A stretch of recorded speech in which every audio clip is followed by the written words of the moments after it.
महापुराण की अलौकिक दिव्य कथा हम सभी पूज्य गुरुदेव के सानिध्य में श्रवण कर रहे हैं। निश्चित ही ये हम सभी का सौभाग्य है, बाबा भोलेनाथ की कृपा से हम सभी को आस्था चैनल के माध्यम से, यूट्यूब फेसबुक के माध्यम से और दिल्ली की इस पावन धरा पर सुंदर अलौकिक दिव्य कथा श्रवण करने का शुभ अवसर प्राप्त हुआ। और देखिए, जब तक जीव पर बाबा भोलेनाथ की कृपा ना हो तब तक इस पृथ्वी पर, इस दुनिया में, इस संसार में कोई भी कार्य संभव नहीं हो सकता। हम सभी देवाधिदेव महादेव के चरणों के दास हैं, उनकी कृपा दृष्टि के साए में ही अपना जीवन यापन करना चाहते हैं। हम सभी महादेव के मंदिर जाएं, देवालय जाएं, भगवान का जल अभिषेक करें और अपने मन की बात, अपने हृदय की बात हम महादेव से कह सके।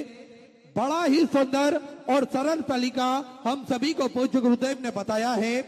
एक लोटा जल, सारी समस्याओं का हल। एक लोटा जल लेकर हम पास के मंदिर जाते हैं, देवालय जाते हैं, भगवान का जल अभिषेक करते हैं तो निश्चित ही सारी समस्याओं का निदान तो निकलता है। साथ में देवाधिदेव महादेव की कृपा दृष्टि भी हम सभी जीव को प्राप्त होती है, उनका आशीर्वाद भी हम सभी को मिलता है। और देखिए, ये एक लोटा जल का ही पुण्य प्रताप हम सभी को देखने को मिल रहा है, जो सुबह 8 बजे से 11 बजे तक दिल्ली की इस पावन धरा पर कथा होना है। और भक्तों का तांता जो हम सभी देख रहे हैं वो रात भर से ही चलते हुए आ रहे हैं और कथा अमृत का रसास्वादन कर कर अपने जीवन को कृतार्थ करने हेतु, भगवान की कृपा दृष्टि पाने हेतु ये सभी भक्त रात भर से चलकर आ रहे हैं और भगवान का भजन कीर्तन स्मरण करते हुए कथा श्रवण करने के लिए ललायित हुए। तो निश्चित ही अगर मेरे भोलेनाथ की कृपा होती है तो सारे कार्य यूं ही संभव हो जाते हैं।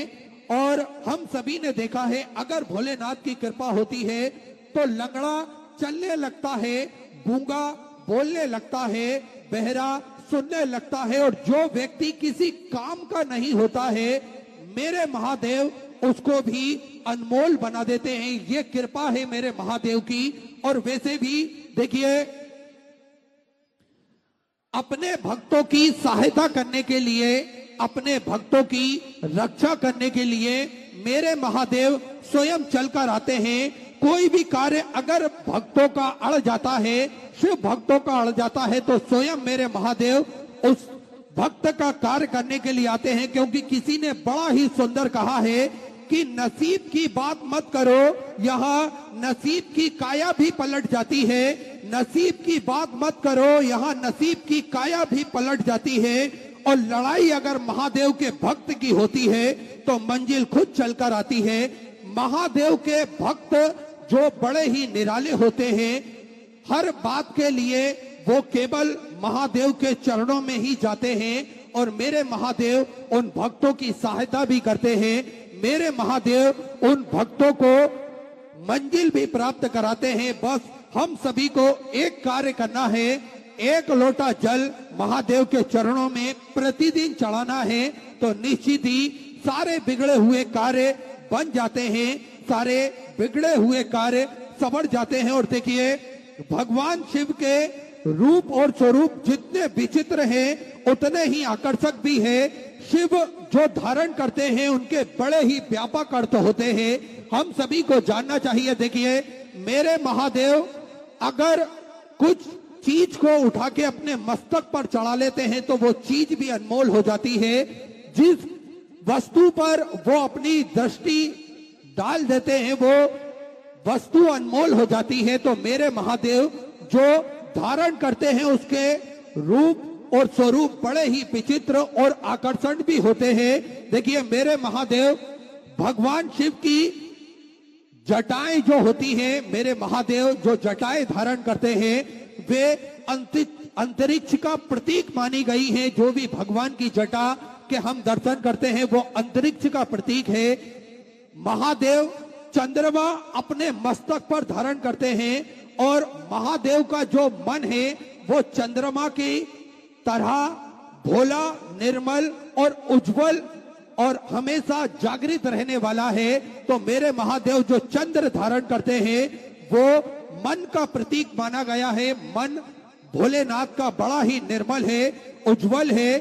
जागरूक है और भोला है, आकारण ही कृपा कर देते हैं, आकारण ही भंडार भरकर रख देते हैं। हम सभी ने देखा है महादेव की त्रिनेत्रधारी है, 3 नेत्र मेरे महादेव की है। भगवान शिव की 3 आंखें हैं, इसलिए इन्हें त्रिलोचन भी कहा जाता है। शिव की ये 3 आंखें सत्व, रज और तम 3 गुणों का प्रतीक है। भूत, वर्तमान और भविष्य 3 कालों का प्रतीक है। स्वर्ग, मृत्यु और पाताल तीनों लोकों का प्रतीक है। तो मेरे महादेव त्रिनेत्रधारी कहलाते हैं। तो उनकी जो आंखें हैं सत्व, रज और तम, इन तीनों गुणों का प्रतीक भी मानी गई है। भूत, वर्तमान और भविष्य इन तीनों कालों का प्रतीक मानी गई है। स्वर्ग, मृत्यु और पाताल इन तीनों लोकों का प्रतीक मानी गई है। सर्पहार मेरे महादेव हमेशा सर्प धारण करते हैं अपने गले में। और देखिए सर्प जैसा हिंसक जीव शिव के अधीन है। सर्प तमोगुणी है, वह संगारक जीव कहलाता है, जिसे शिव ने अपने वश में कर रखा है। देखिए हम सभी को जानना चाहिए कि सर्प जो होता है वो एक हिंसक पशु है माना गया है, जो तमोगुणी माना गया है और सर्प को कोई सिखा नहीं सकता, ऐसा मनोवैज्ञानिकों का मानना है। लेकिन मेरे महादेव ने उसको अपने वश में कर रखा है, अर्थात जो जहर उगलने वाले हैं उन्हें भी मेरे महादेव ने अपने वश में कर रखा है। त्रिशूल मेरे महादेव धारण करते हैं। शिव के हाथ में एक मारक शस्त्र है।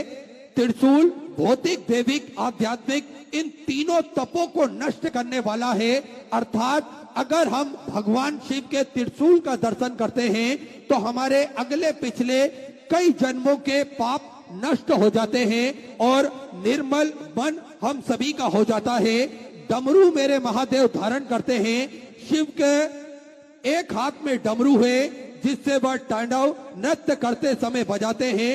डमरू का नाद ही ब्रह्मा का एक रूप माना गया है, अर्थात ब्रह्मा जी ने सृष्टि की रचना करी, लेकिन ब्रह्मा जी के जो रूप माना गया है वो महादेव के हाथ में डमरू है, उसका ही रूप माना गया है। तो मेरे महादेव ने ही सृष्टि को बनाया है और इस सृष्टि के संहारक भी मेरे महादेव ही हैं।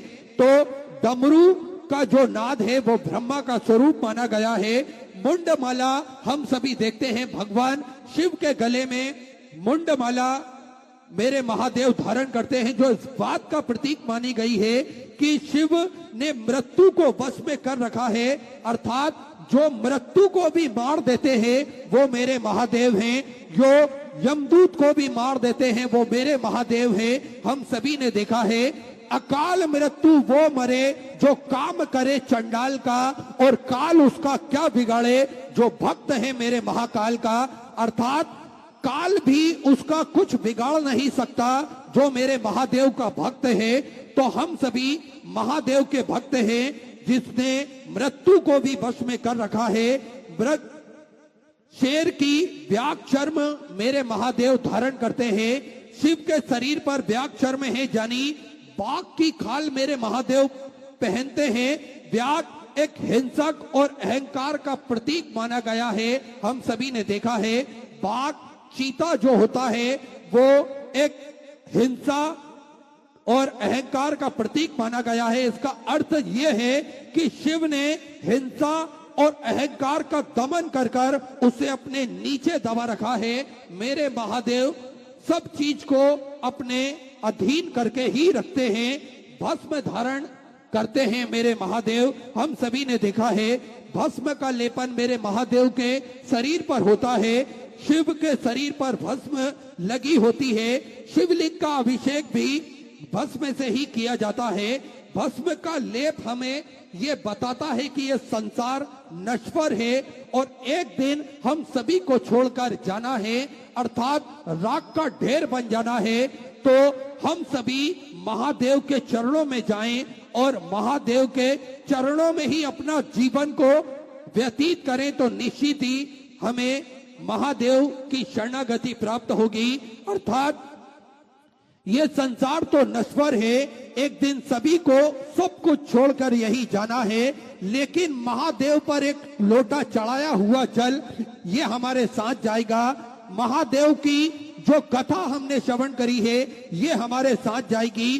तो इस तरह भगवान शिव के स्वरूप हम सभी को बताते हैं कि उनका रूप विराट है, अनंत है, महिमा अपरंपार है और उनमें ही सारी सृष्टि समाई हुई है। तो हम सभी महादेव की शरणागति को प्राप्त करें और महादेव के चरणों में जाकर अपने शीश को झुकाएं, तो निश्चित ही मेरे महादेव सारी मनोकामना भी पूर्ण करेंगे और हमारे इस जन्म के और अगले जन्म के कई पापों का शमन होगा। तो महादेव की ये सुंदर अलौकिक दिव्य कथा जो चल रही है, हम सभी को बड़ी ही सहजता और सरलता के साथ में पूज्य गुरुदेव ने ये कथा श्रवण कराई है।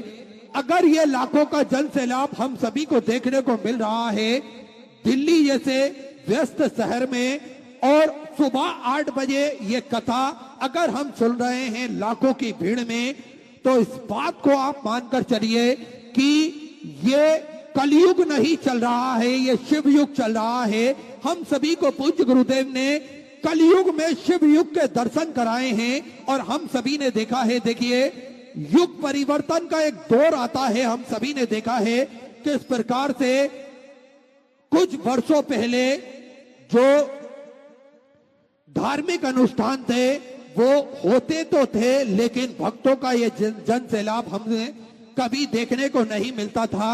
लेकिन इसी बीच में एक महापुरुष आते हैं जो शिव महापुराण की कथा हम सभी को सरलता के साथ में श्रवण कराते हैं, और आज वही पुण्य प्रताप हम सभी को देखने को मिल रहा है कि किस प्रकार से लाखों की संख्या में सभी भक्त पधारे हैं और कथा श्रवण करने के लिए ललायित हैं। देखिए अपने घर में एसी कूलर में बैठ सकते हैं, लेकिन भक्त यहाँ केवल महादेव की कथा श्रवण करने के लिए आते हैं और पूज्य गुरुदेव की अमृत में वाणी में सरलता के साथ में जो कथा हम सभी को पूज्य गुरुदेव श्रवण कराते हैं, ये श्रवण करने के लिए आते हैं। तो निश्चित ही ये युग परिवर्तन का दौर चल रहा है और इसमें हम सभी ने देखा है किस प्रकार से कलयुग में हमें शिव युग के दर्शन प्राप्त हो रहे हैं। तो ये कोई साधारण बात नहीं है, ये केवल और केवल मेरे महादेव की कृपा है, ये उनका आशीर्वाद है। और सुंदर अलौकिक दिव्य कथा हम सभी विराम दिवस की आज कथा में प्रवेश करेंगे। उससे पहले आप सभी को ज्ञात है सद्यपुर नगरी सीहोर की पावन धरा पर विशाल कुबेरेश्वर धाम की स्थापना होने जा रही है। ये एक ऐसा धाम बनने जा रहा है जो 12 ज्योतिर्लिंग के मध्य में केंद्र में स्थापित होगा। कंकड़ शंकर की ये पावन धरा, कंकड़ शंकर की ये पावन भूमि जप स्थली है, तप स्थली है, साधना स्थली है, आराधना स्थली है। भगवान भोलेनाथ की कृपा दृष्टि इस धरा पर हमेशा विद्यमान होती है और जो भी भक्त अपने मन की मुराद लेकर कुबेर भंडारी के चरणों में पहुंचता है और किसी भी स्थान पर बैठकर 108 बार श्री शिवाय नमस्तुभ्यम का जाप करता है, मेरा कुबेर भंडारी, मेरा राजा धीराज महाकाल राजा उन भक्तों की मनोकामना कुछ ही दिनों में, कुछ ही महीनों में पूर्ण कर देता है। ऐसी कृपा है उस धरा की। और हम सभी ने देखा है कि कंकड़ के रूप में शंकर को पूजा जाता है और वो धरा कोई साधारण धरा नहीं है, क्योंकि वो जप स्थली है, तप स्थली है, साधना स्थली है, आराधना स्थली है। भगवान भोलेनाथ की कृपा दृष्टि इस धरा पर हमेशा विद्यमान होती है। भक्त आते तो हैं आंखों में आंसू लेकर, लेकिन इस धरा से जब वो निकलते हैं तो उनके चेहरे पर एक मुस्कान होती है, उनके मन में एक उत्साह होता है, उनके मन में एक हौसला होता है। और इसी बीच में पूज्य गुरुदेव का शुभ मंगल आगमन हो चुका है। सुंदर गुरु वंदना के साथ में आज कथा के हम सभी विराम दिवस पे प्रवेश करेंगे। जय जय श्री राधे, हर हर महादेव, श्री शिवाय नमस्तुभ्यं।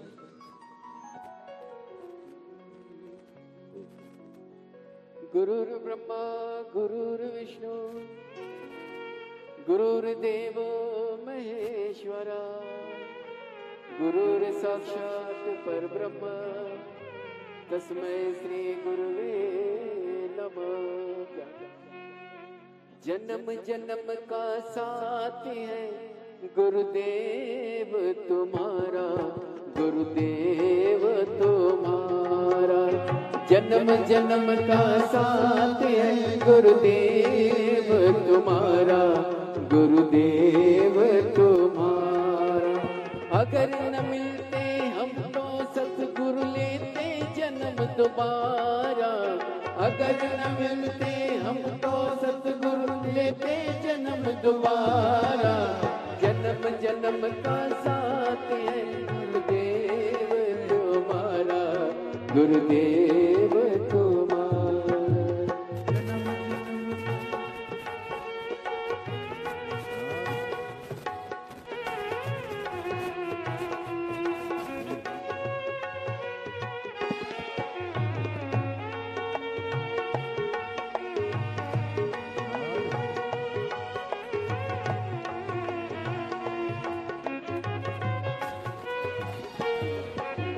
जीवन का आधार है तेरा एक सहारा, ओ जीवन का आधार है तेरा एक सहारा।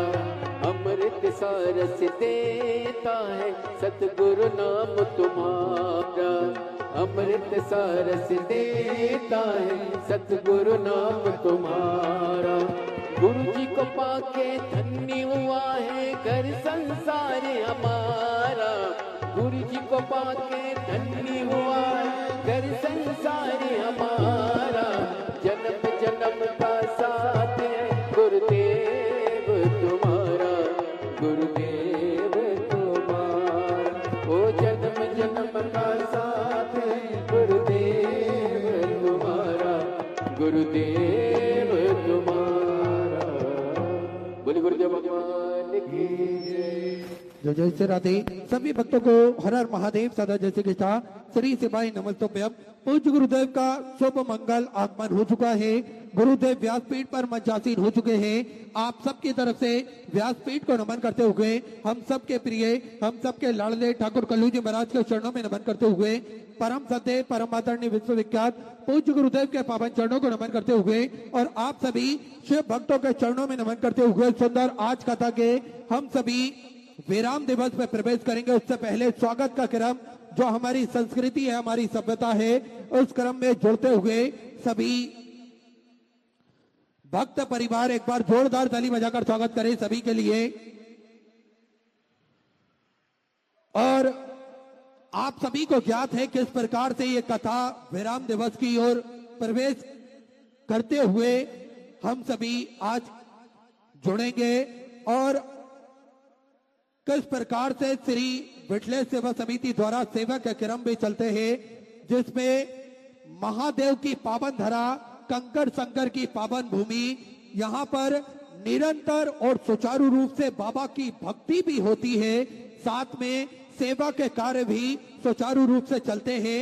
हम सभी को ज्ञात है किस प्रकार से पूज्य गुरुदेव ने जो सामाजिक धार्मिक कार्यों में अपना महत्वपूर्ण योगदान प्रदान करा है, जिसमें बच्चों की शिक्षा हो या फिर भोजन भंडारे की व्यवस्था हो या फिर स्वास्थ्य संबंधित कार्य हो, प्रकृति की रक्षा हो, इन सभी क्षेत्रों में पूज्य गुरुदेव ने कार्य करा है और आज भी हम सभी को जोड़कर ये कार्य करते हैं। हम सभी ने देखा है किस प्रकार से बच्चों की शिक्षा के लिए पूज्य गुरुदेव हमेशा प्रयत्नशील रहते हैं। हमेशा पूज्य गुरुदेव ने ये कार्य करा है कि जो बच्चे पढ़ना लिखना चाहते हैं लेकिन धन के अभाव के कारण ये पढ़ लिख नहीं पा रहे हैं, तो पूज्य गुरुदेव द्वारा इन सैकड़ों हजारों बच्चों की फीस प्रति वर्ष जमा करी जाती है।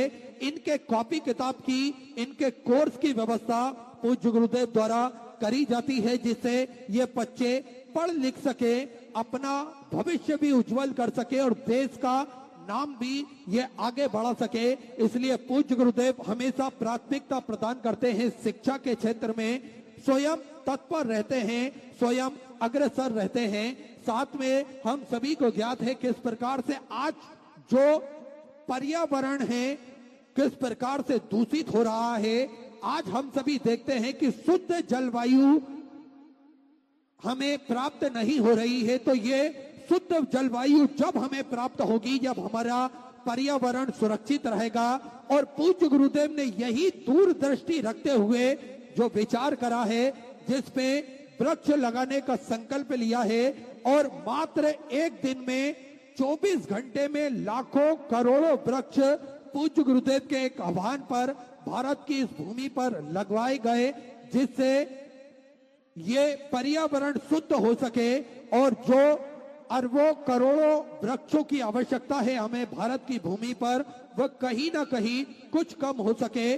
तो पूज्य गुरुदेव ने वृक्ष लगाने का, पर्यावरण बचाने का भी बड़ा ही सुंदर कार्य हमेशा पूज्य गुरुदेव के सानिध्य में चलता है। साथ में आप सभी को ज्ञात है भोजन भंडारा, जो कि कुबेर भंडारी की पावन धरा पर नियमित रूप से, सुचारू रूप से प्रतिदिन चलता है, जिसपे विश्व की सबसे बड़ी और भव्य भोजनशालाओं में से एक कुबेर भंडारी की भोजनशाला, जो कि सुचारू रूप से चलती है, जिसपे सभी भक्त भोजन भंडारे का आनंद लेते हैं। और आप भी इस भव्य भोजनशाला की सदस्यता ग्रहण कर सकते हैं। मात्र 21,000 रुपए की स्वर्गराशि देकर जीवन पर्यंत तक इसके सदस्य बन सकते हैं। होता यह है कि 365 दिन में से एक दिन, साल में एक दिन आपके नाम से भी भोजन भंडारा कराया जाएगा।